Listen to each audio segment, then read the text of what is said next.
오늘 우리는 다시 본문에 들어가서 중요한 절기를 지나고 있습니다. 혹시 고난주간이라고 들어보셨나요? 예. 지금 우리는 고난주간에 들어와 있습니다. 우리 교회에서는 중요한 절기들이 몇 개 있는데, 뭐 부활절이 있고, 그 다음에 뭐 크리스마스가 있죠. 예.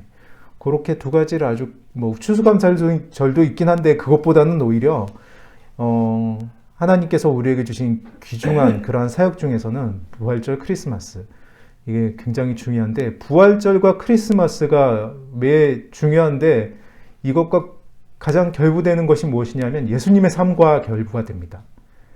예수님께서 태어나신 날이 크리스마스죠.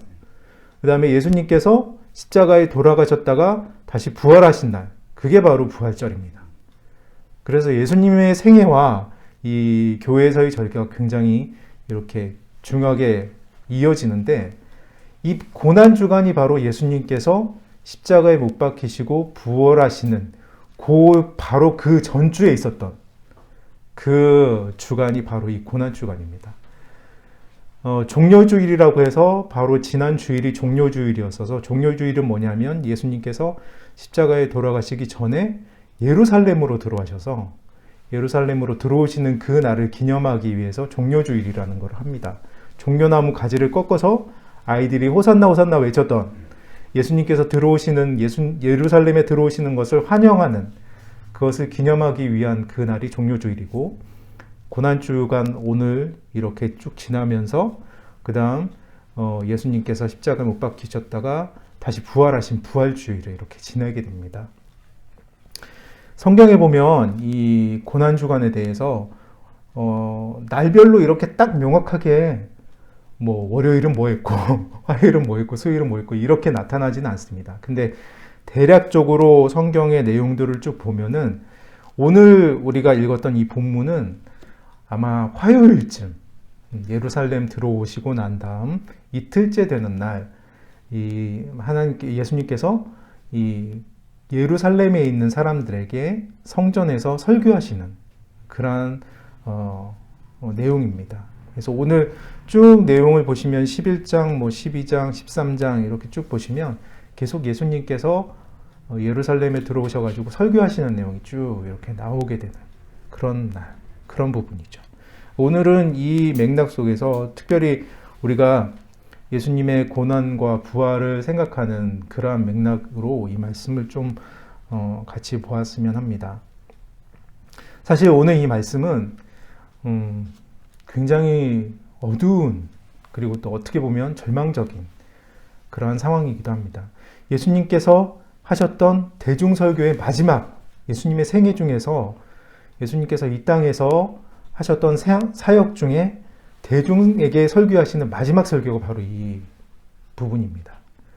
그래서 대중설교의 마지막이었고, 화요일날 말씀이 끝나고 수요일날 좀 쉬시다가 목요일날 제자들과 최후의 만찬을 하시고, 그 금요일 새벽에 이제 붙잡히셔서 고난당하시는 그러한 일들로 이렇게 쭉 이어가는데, 오늘 이 말씀은 바로 이 예수님께서 마지막 대중에 대해서, 그 하나님의 자녀들에 대해서 어떻게 살아야 될 것이며 또한 어떻게 지내야 될 것인가, 여기에 대해서 말씀하시는 그러한 부분입니다. 근데 이 말씀이 굉장히 앞뒤를 보면은, 앞에서는 이 당시에 종교 지도자들, 서기관들과 막 이제 질문과 대답과 막 이런 것들을 하면서 굉장히 토론 같은 그러한 시간들을 보내고, 그렇게 격렬한 대화, 특별히 서기관들 그리고 또 바리새인 이런 사람들에 대해서 책망하고, 너희들이 이렇게 잘못했다라는 걸 지적하면서 책망하시는 부분이 바로 앞에 있는 설교의 내용이라고 보시면 되고, 이 뒤에 부분, 오늘 이 말씀 본문을 중심으로 해서 이 뒤에 부분은 굉장히 안타까운 게 뭐냐면, 이 예루살렘 성전이 무너질 것이다, 그리고 멸망할 것이다, 종말의 때가 올 것이다 라고 말씀하신 부분입니다.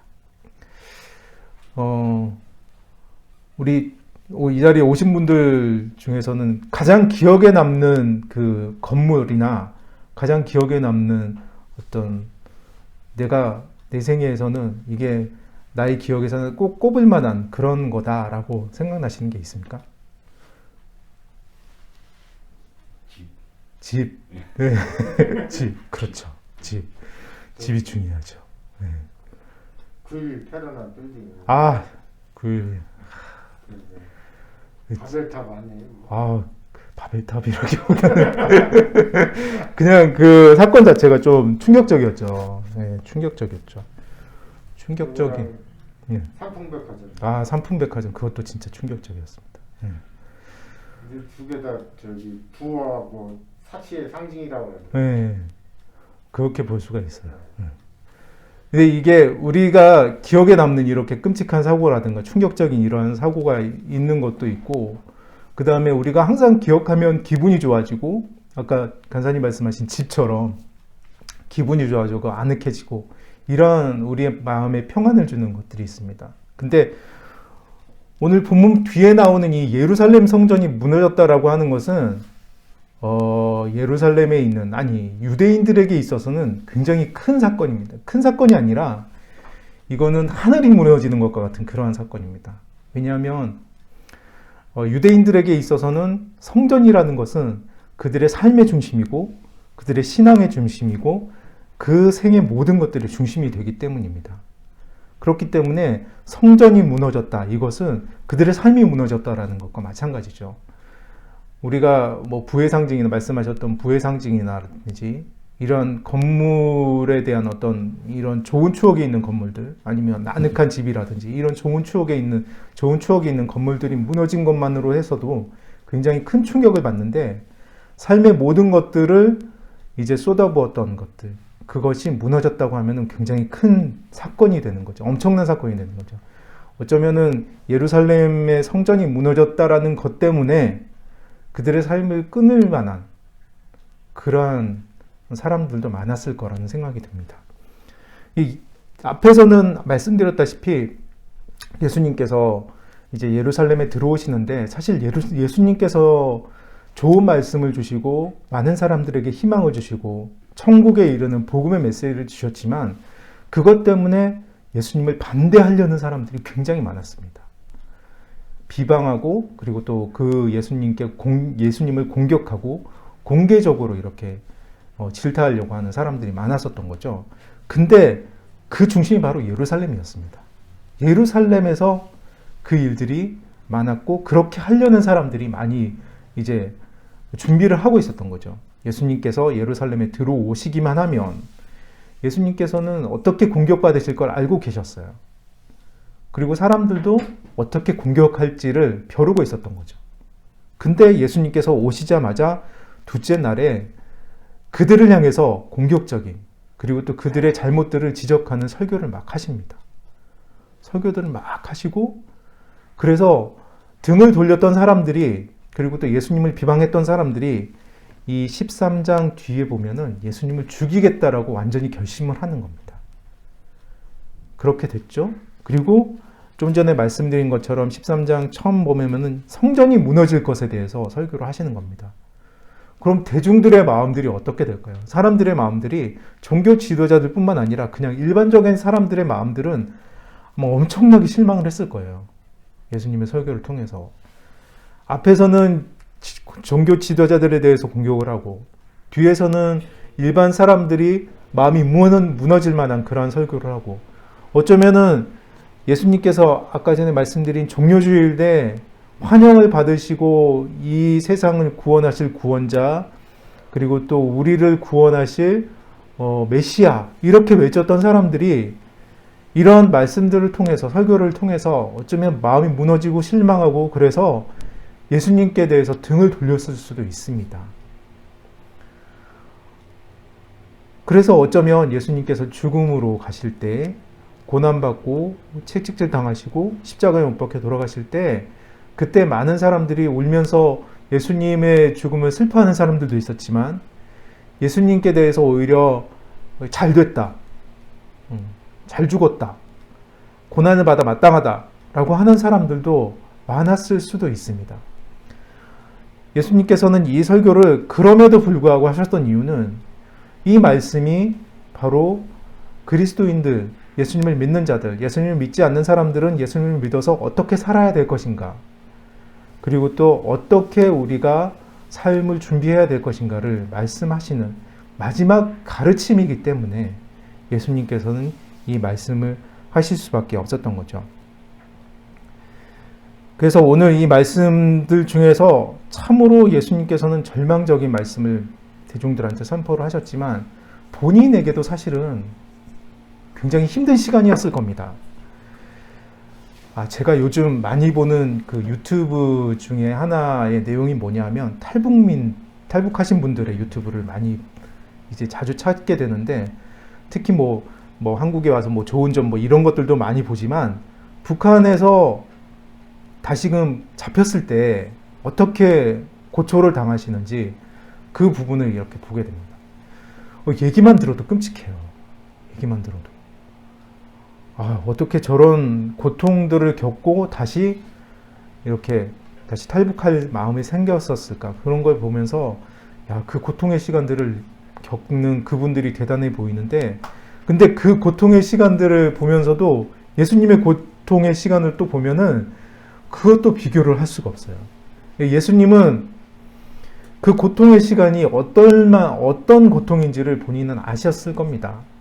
아시면서도, 그리고 이 제자들, 철없는 제자들이라고, 제가 철없는 제자들에게 말하기도, 그분들도 너무 뛰어난 위대한 이제 믿음의 선배이기 때문에 뭐 철없는 제자라고 말하기도 좀 그렇지만, 근데 그 제자들을 놓고 가는 것도, 그리고 또 이 비방하는 사람들에 대해서 그냥 그들이 하나님께 돌아가는 걸 보지 못하고 가는 것도 어쩌면은 이 땅의 사역을 놓고 가는 것이 안타까울 수가 있습니다. 만약 제가 예수님의 입장이라면 예수님과 같은 사역을 하는 그러한 도중이었고 이제 곧 순교를 하게 되는 그런 입장이다. 그러면은 속이 터졌을 것 같아요. 답답하고 이거 어떻게 해야 되나. 근데도 내 삶은 종말을 이제 끝내야 되고, 그리고 또 그 종말이 굉장히 고통스럽고 힘들고, 그럼 아마 속이 터지고 이제 어떻게 이걸 감당해야 될지 아마 고민이 되게 많았을 겁니다. 예수님께서는 그러한 인간적인 그러한 절망과 어려움도 어쩌면은 그 속에 예수님을 만나본 적은 없지만 예수님께서는 그러한 마음들도 가지시고, 그리고 또 이러한 말씀도 하면서 어려움 속에서도 이 말씀을 전할 수밖에 없었던 그런 상황이었을 겁니다. 근데 오늘 본문을 보면 이게 좀 신기합니다. 뭐냐면 예수님께서 아까 전에 말씀드렸다시피 굉장히 격하게 서기관들과 바리새인들과 토론하면서 설교를 하셨어요. 근데 오늘 41절 첫 번째 부분을 보면은 어떤 말씀이 있냐면 예수께서 헌금함에 대하여 앉으사, 이제 서서 이제 설교를 하고 막 이렇게 하는 게 아니라 헌금함 앞에 대해서 이렇게 쭉 앉아서 보고 계시다는 거예요. 헌금함에 대해서 이렇게 보고 계시면서 사람들이 어떻게 헌금을 하고 있는가를 보고 계신다는 거죠. 근데 그러다가 쭉 앉아서 이렇게 보시다가 제자들과 어떻게 보면 제자들이 헌금함을 주목하고 있는지 어땠는지 모르겠어요. 근데 이제 앉아서 보시다가 많은 사람들이 어떻게 헌금하는 걸 보다가 한 여인에게 주목을 했다는 거죠. 한 여인에게 주목을 하면서 그 여인이 헌금함에 헌금을 하는 걸 이렇게 보게 된 겁니다. 이때 당시는 제가 이 말씀을 보면서 좀 신기했던 게 뭐냐면 여자가 헌금함에 헌금을 했다라는 것도 신기했고, 첫 번째. 두 번째, 본문 말씀에는 과부라고 되어 있잖아요. 가난한 과부. 근데 예수님께서는 이 사람이 가난하면서 과부인 것을 어떻게 하셨을까? 그게 제가 좀 신기했어요. 근데 어쨌든 이 본문을 보면서 가난한 과부가 이렇게 헌금을 하는데 주목을 할 필요가 있습니다. 예수님께서도 이 여인에게 주목을 하고 제자들을 불러다가 43절에 나오죠. 제자들을 불러다가 말씀하시는 거예요. 이 여인에 대해서. 이 가난한 과부가 헌금함에 넣는 모든 사람보다 많이 넣었도다. 이렇게 말씀하시는 겁니다. 돈을 얼마나 넣느냐, 돈을 넣느냐 안 넣느냐 이 행위가 중요한 게 아니라 이 돈을 들였다 그리고 또 얼마나 들였다 이 행위가 중요한 게 아니라 이 여인이 했던 이 행동 모든 것 자체가 존재 자체가 사실 중요합니다.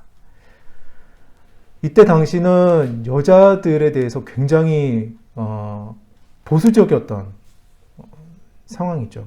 지금 우리가 이슬람권이나 뭐 유대교도 마찬가지긴 한데 이슬람권 특히 이슬람권에서 여자들을 대한 것보다 더 못하게 여자들을 대했습니다. 여자들은 그냥 소유물에 불과했었고 그리고 여자들에 대해서 인권이라든가 이런 것들은 전혀 생각을 안 했던 때입니다. 그리고 또 여자들은 성전에서 예배를 같이 드릴 수가 없었어요. 그러니까 여자들이 어떤 사회생활을 하는 것 자체가 굉장히 힘들었던 상황입니다. 그저 그냥 집에서 뭐 밥하고 아이들 이제 보살피고 이런 거 외에는 할 게 없었어요. 그러니까 이 여인이 특별히 지금 현재 이 헌금함에 와서 헌금을 드렸다. 이 종교적인 행위를 했다라는 것 자체가 신기했던 겁니다. 쉽게 볼 수가 없었던 거예요. 그리고 가난할 수밖에 없는데 왜냐하면 이 과부라는 그냥 일반적인 가정들도 가난하긴 가난한데 과부는 특히 더 가난할 수밖에 없어요. 집에 가장이 없기 때문에 이 과부, 이 여인이 이 집안을 돌보기도 하고 먹이기도 하고 해야 되기 때문에 직업을 가져야 되는데 직업 자체가 없어요. 여자가 가질 수 있는 직업도 없을 뿐더러 과부가 가질 수 있는 직업 자체가 거의 없었습니다. 어떻게 생계를 유지하는지 사실 궁금하기도 합니다. 안타까울 뿐이죠. 근데 이 과부가 자신의 생활비 자체를 전부를 드렸다라고 얘기를 하고 있습니다. 예수님께서. 얼마나 큰 결심인지 사실 그 생계를 유지할 수 없다라는 게 얼마나 절망적인지 아마 여러분들도 아실 겁니다. 저도 지금 굉장히 느끼고 있습니다. 생계를 유지하는 것 자체가 얼마나 힘들고 절망적인지. 만약에 그 생계를 유지할 수 있는 방법이 없다면 그 자체만으로도 마음이 가라앉게 되고 굉장히 무거워지고 그럴 텐데 그러다가 생활비가 들어왔다 그러면은 쓸 데가 얼마나 많습니까? 쓸 데가 얼마나 많은데 이 여인은 이 생활비 전부를 하나님께 드렸다는 거죠. 예수님께서는 이 여인이 드리는 그 희생 자체를 보면서 굉장히 큰 감동을 받으셨던 것 같습니다. 왜냐하면 앞뒤로는 굉장히 절망적인 그러한 말씀과 그리고 또 어두운 말씀을 하시는데 이 여인을 딱 주목하시고는 이 여인에 대해서 제자들을 불러다가 이 여인이 얼마나 큰 헌신을 했느냐, 얼마나 큰 희생을 했느냐, 그리고 또 이 여인의 모습에 대해서 칭찬을 하시는 그러한 얘기를 하시는 거예요. 말씀이 만약 뚝 끊겨져서 설교를 하시다가 뚝 끊겨져서 이 부분이 딱 들어간 거예요. 이 본문에 이 성경에 왜 이 말씀이 들어갔는지 저도 참 신기합니다. 이 말씀이 다른 앞뒤의 말씀과는 전혀 동떨어진 말씀입니다. 이 말씀은 예수님께서 의도적으로 제자들을 불러다가 그 어려움 속에서도 이 여인을 보면서 희망을 보셨던 거예요. 이 여인처럼 살라. 이 여인의 희생이 얼마나 중요한가. 그것이 얼마나 귀중하고 소중한가. 절망 속에서도 예수님께서는 이 여인을 보면서 희망을 갖고 또 이 여인을 통해서 너희들도 또한 이처럼 살아서 예수님께서 말씀하신 삶대로 살 수 있어야 된다 말씀하시는 겁니다. 제 얘기를 좀 하면은 사실 제 얘기는 아니고 제 아내의 얘기인데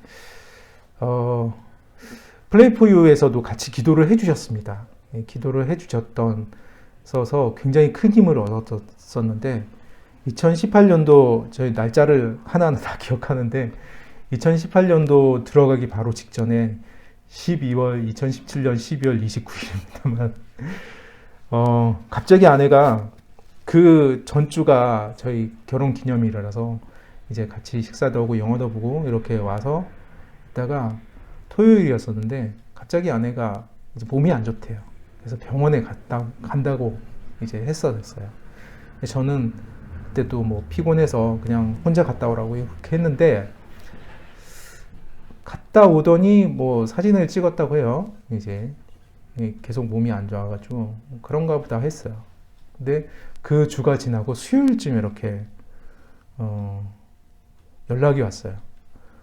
병원에서 급하다고 빨리 오라고 그렇게 했대요. 뭐 동네 병원이었으니까요. 산부인과에 갔었는데 뭐가 있대요. 그래서 뭐가 뭐 있다는 게 뭐야? 라고 했더니 암 같은 게 있대요. 그래서 수치라든가 염증 수치라든가 이런 것들이 의심스러우니까 빨리 큰 병원에 가보라고 그렇게 연락이 왔습니다. 그래서 바로 그 얘기를 듣고 예약을 잡았죠. 아산병원 그리고 또 이제 서울대병원 이렇게 두 군데 예약을 받고 이제 그 다음날 목요일과 금요일에 걸쳐서 검사를 받았어요. 그랬더니 결과가 난소암이었습니다. 근데 난소암의 특징이 있습니다. 이제 대장암이나 이런 것들은 거기서 딱 띄어내가지고 조직 검사를 할 수가 있잖아요. 그래서 이제 이게 얼마나 전이가 됐는지 아니면 얼마나 심한지 이거를 알 수가 있는데 난소는 그렇지가 않대요. 난소는 이제 몸속에 그냥 어디에 붙어 있는 게 아니라 몸속에 그냥 둥 떠 있는 거라서 이걸 떼내서 조직 검사를 할 수가 없답니다. 그리고 또 그걸 떼내려고 한다면 그 난소는 이제 주머니 안에 들어가 있기 때문에 이 주머니를 터트리는 순간 암세포가 퍼져나갈 수가 있어서 그렇게는 하기가 어렵고 이 난소를 꺼내야 된다고 해요. 그 난소를 꺼내기 전에는 이 암이 어느 정도 발전을 했는지 전개를 됐는지 알 수가 없답니다. 근데 문제는 이 난소뿐만 아니라 주변에 전이가 됐는지 확인하기 위해서는 주변에 있는 모든 장기들을 다 절제를 해서 끄집어내서 검사를 해야 된다고요. 난소 주변에 있는 게 뭐가 있을까요? 자궁이 있겠죠? 그리고 횡격막 이런 것들이 다 있습니다. 그거를 다 절제를 해가지고 끄집어내는 수술을 해야 된답니다. 저희는 그때 애도 없었습니다. 그러니까 이제 이게 참 사실 애가 있느냐 없느냐는 사실 중요한 게 아니었어요. 애가 뭐 더 생길지 안 생길지가 중요한 게 아니라 지금은 와이프가 얼마나 이 암이 얼마나 전개가 돼서 이 암으로 인해서 혹시나 어려운 상황이 되지 않을까 이게 더 중요했기 때문에 아이가 있든 없든 그게 중요한 게 아니었습니다. 어쨌든 수술 날짜를 받고 다행히 정말 빨리빨리 수술 날짜를 이렇게 받아가지고 제일 먼저 이제 검사를 받았던 게 1월 4일인가 아마 그렇게 됐는데 4일인가 그렇게 됐는데 수술 날짜가 아마 16일인가 그렇게 됐을 겁니다. 그래서 굉장히 빨리 받았죠. 그 사이에 와이프가 생각나는 사람이 있었습니다. 여러 사람이 생각났지만 그 중에 한 분이 누구냐면 손흥식 목사님이었어요. 그 전부터 이제 플레이포유에 대해서 계속 얘기를 나눴었기 때문에 그래서 만나고 싶다 그렇게 손 목사님한테 얘기를 했습니다. 그래서 만나서 기도 부탁하고 그리고 손 목사님을 후원하고 싶은 그러한 생각을 갖고 있어서 손 목사님께 후원을 드렸습니다. 헌금을 드리고 후원을 했으니까 기도해달라 이런 게 아니라 정말 순수하게 손 목사님께서 하시는 사역에서 하나님의 은혜와 그리고 또 하나님께서 하시는 그런 뜻하시는 그런 사랑과 은혜가 전달되기를 원한다라고 그렇게 손 목사님을 후원하고 돌아왔습니다. 근데 그때 마음은 사실 암이 어느 정도 되어지고 상태가 어느 정도인지 모르기 때문에 굉장히 힘든 때였습니다. 사실 난소암이 발견되면은 상황이 별로 안 좋습니다.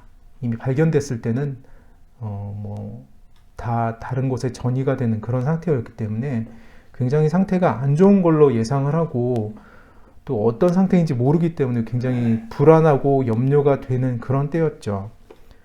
그렇게 손 목사님 만나고 그날 저녁에 왔는데, 후원하고 왔는데, 재밌는 건 하나님께서 그 저녁에 와이프 친구가 또 이 얘기를 듣고 위로하기 위해서 이제 저희를 찾아왔어요.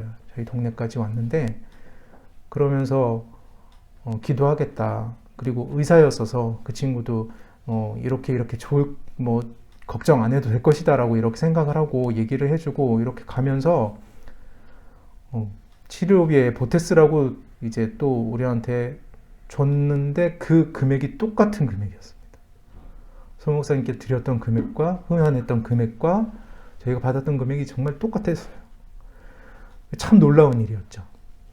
감사하게도 와이프가 수술하고 이제 절제를 하고 그걸 딱 보니까 다른 곳에 전이도 안 됐고 난소 그 주머니가 500원 정도 크기랍니다. 근데 암덩어리가 그 안에서 9cm인가 11cm인가였어요.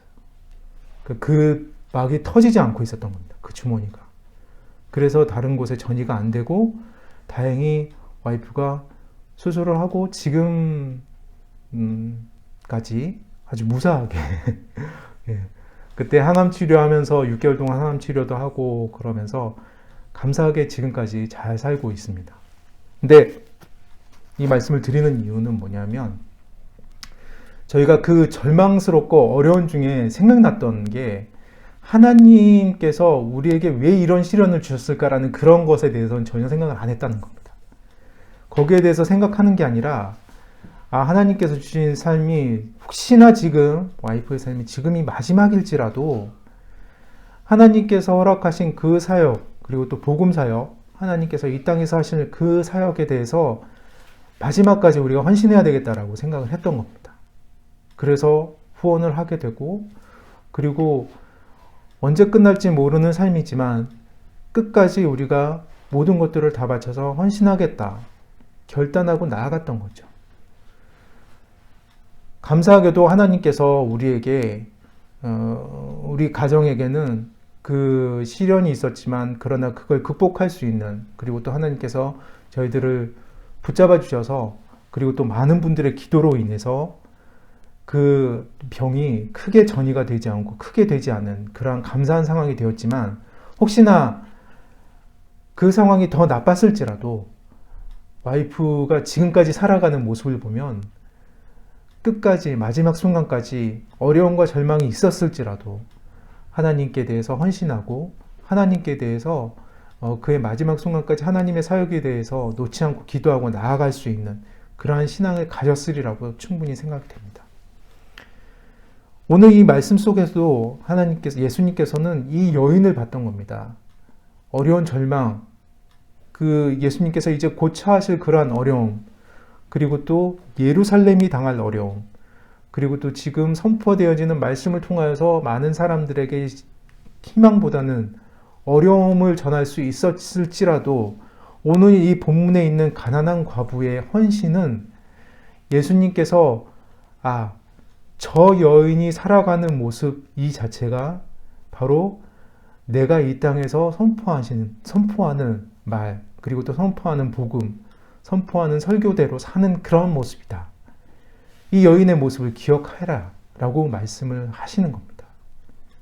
제자들에게 그래서 그 제자들을 굳이 불러가지고 그 여인을 다시 한번 주목하게 하고 그리고 또 그 여인이 얼마나 소중한 희생을 했는지에 대해서 말씀을 하시는 겁니다. 예수님께서는 그 말씀을 전하시고 싶은 것이 어쩌면은 앞뒤에 있는 그 설교들보다도 이 여인의 모습으로 인하여서 더 크게 그리고 또 더 중요하게 예수님께서는 그의 복음을 그리고 또 그의 가르침을 전파하시고 싶었을 것입니다.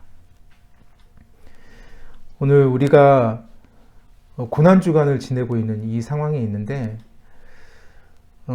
우리의 삶 속에서 고난이 없을 수는 없습니다. 고난은 꼭 있습니다. 그럼에도 불구하고 예수님께서 오늘 이 여인에게 이 여인을 주목하면서 보시면서 말씀하시는 것처럼 어려움 속에서도